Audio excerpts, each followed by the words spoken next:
आज तक इस सृष्टि में कोई ऐसा पैदा नहीं हुआ जो गोरखनाथ के बढ़ते हुए कदमों को रोक सके। मैं तुम्हें पुनः चेतावनी देती हूँ, रुक जाओ, वरना मैं तुम्हें मौत के घाट उतार दूंगी। अगर तुम में इतना ही साहस है तो अपनी मायावी शक्तियों को समेटकर हमारे सामने आओ। उसके बाद पता चलेगा कि कौन किसको मौत के घाट उतारता है। हमारे सामने आओ।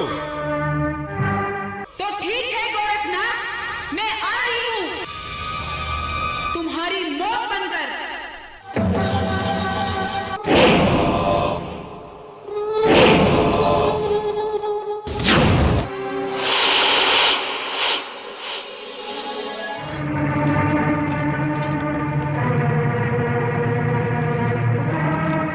हे माता काली, प्रणाम। तुम क्या समझते हो गोरखनाथ, मैं तुम्हें प्रणाम करने से क्षमा कर दूंगी? माता, प्रश्न क्षमा करने या न करने का नहीं है। आप तो देवी स्वरूपा हैं, साक्षात महादेवी हैं। हे माता काली, आप हमारे लिए बहुत ही आदरणीय व पूजनीय हैं। गोरखनाथ, नाथ शिरोमणि, नाथ पंथ के गुरु, जब मौत सामने दिखाई दी तो उसका गुणगान करने लगे। लेकिन अब बहुत देर हो चुकी है गोरखनाथ, अब मेरा ये क्रोध तुम्हारी प्राण लेकर ही शांत होगा।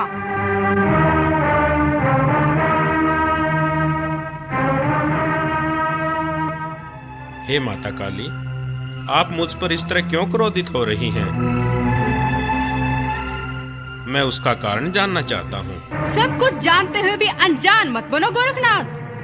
क्या तुम्हें इतना भी ज्ञात नहीं कि ये मेरा क्षेत्र है, और जो कोई मेरे क्षेत्र या मेरे मंदिर में प्रवेश करता है तो पहले उसे मुझे प्रसन्न करने के लिए एक इंसान की बलि देनी पड़ती है।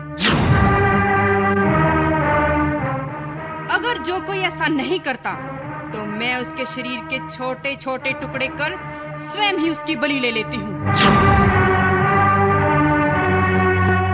माता, आपका इस तरह निर्दोष प्राणियों की भेंट लेना उचित नहीं है। और वैसे भी हम साधु संतों पर आपके ये नियम लागू नहीं होते। मुझे ज्यादा शिक्षाएं देने की आवश्यकता नहीं है गोरखनाथ। किस पर क्या नियम लागू होते हैं ये सोचना हमारा काम है, क्योंकि तुम इस समय मेरे अधिकार क्षेत्र में खड़े हो। मैं तुम्हें एक अंतिम अवसर प्रदान करती हूँ गोरखनाथ। अगर तुम अपने प्राणों की रक्षा चाहते हो तो तुरंत एक शिष्य की भेंट मुझे दो, ताकि मेरा क्रोध शांत हो सके।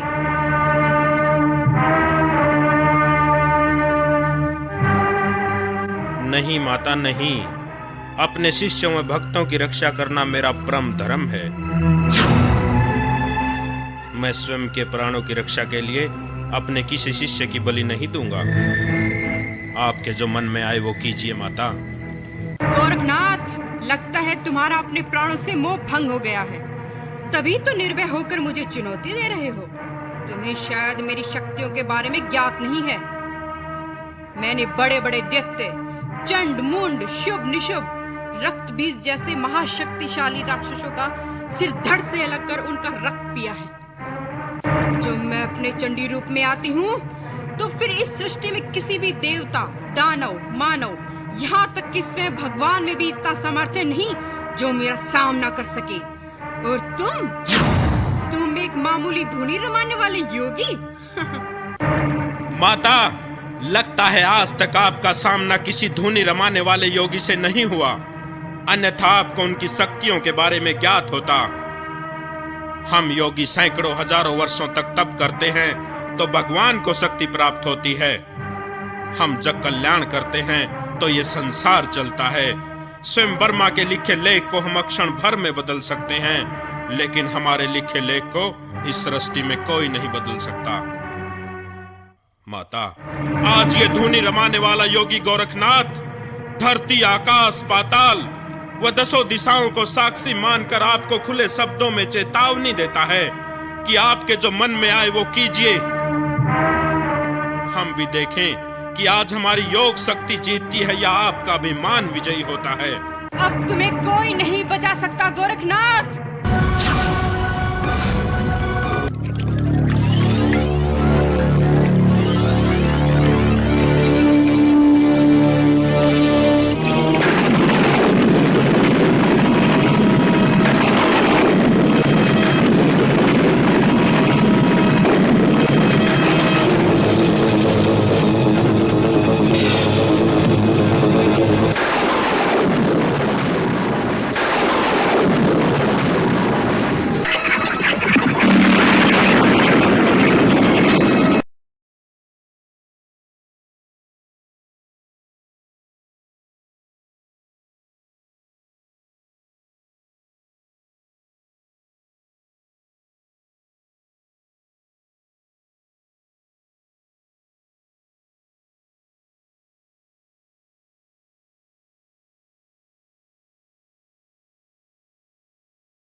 एक समय तो योगी गोरखनाथ की विचलित अवस्था को देखकर ऐसा लगता था मानो उसके पास इससे बचने का कोई उपाय नहीं है और चंडी रूपी नरभक्षी मक्खी उनके पूरे शरीर के मांस को खाकर उन्हें समाप्त कर देगी।